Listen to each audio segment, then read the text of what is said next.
After 48 hours, it was noticed that the cultures, which contained the samples on which Allah's name had been pronounced, were completely sterilized.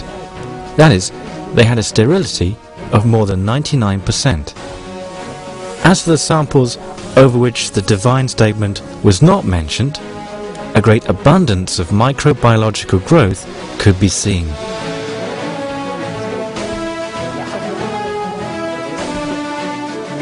First, we noticed on the blood-based agar solution a great growth in germs, especially the Staphylococcus, which dissolves the blood in addition to the Streptococcus, which also performs this function, and many other kinds of gram-positive cocci. We also noticed in the second solution a great increase in gram-negative bacteria, such as the E. coli, bacilli, and E. coli.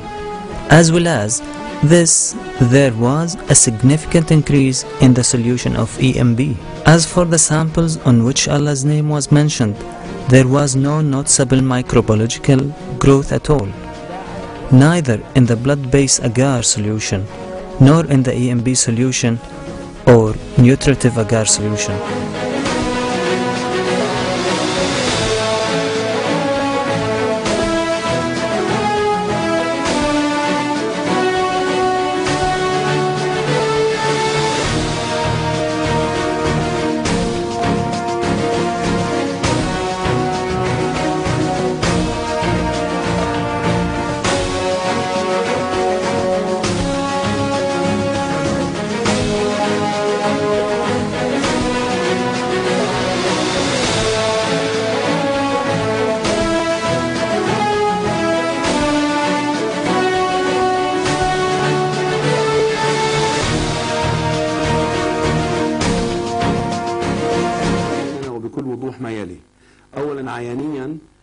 With the unaided eye, there was a noticeable difference between the meat over which Allah's name had been pronounced and the other samples concerning their color.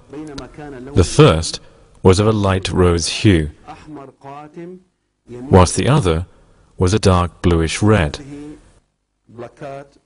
These are tisular plagues related to sections of cow meat. This is the meat over which the words Allah is greater was pronounced. It was kept tisularly in profile plaques. This is the flesh over which the statement was not mentioned. There are other plaques of bird flesh. The one pointed at is the meat over which the divine statement had been said. Its color is light and clear, whereas the meat over which these words had not been said is a darker color than the first. This is a tisular section under the microscope.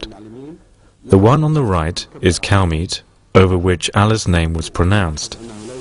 It's noticed that no phlogistic cells were found in it, and there are only a few red cells.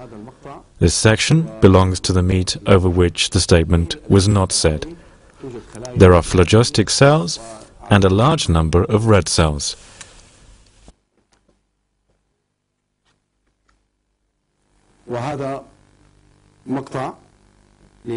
This is a section of chicken meat over which the statement had been said. We can see in this picture the rarity of the phlogistic white cells and red cells in comparison with the tissue of the meat over which such words had not been pronounced.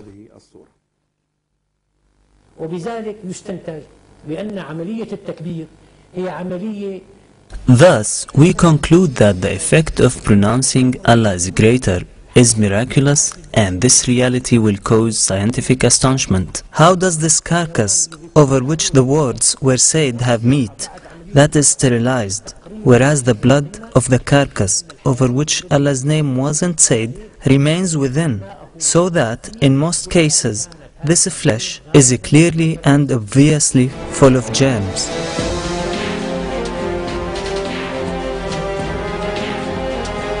The findings were more than amazing. They even surprised the researchers themselves, who never expected that the effect of this simple statement, Allah is greater, would be on such a wide and important level.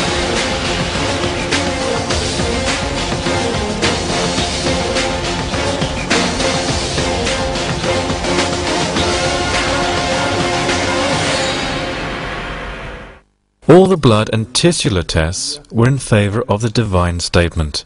The meat over which Allah is greater was pronounced, was pure, clean of any pollution and any mark of blood blotches, germs, or microbe colonies.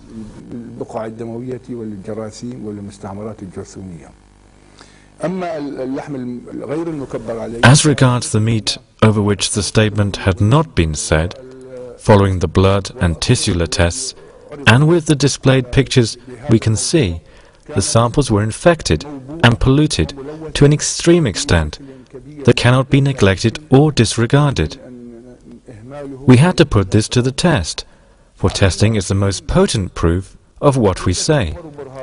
We have the tisular sections and the anatomical sections, as well as the laboratory and blood analysis, which proves that there is a great difference between the meat over which the words Allah is greater were pronounced and the meat over which it was not.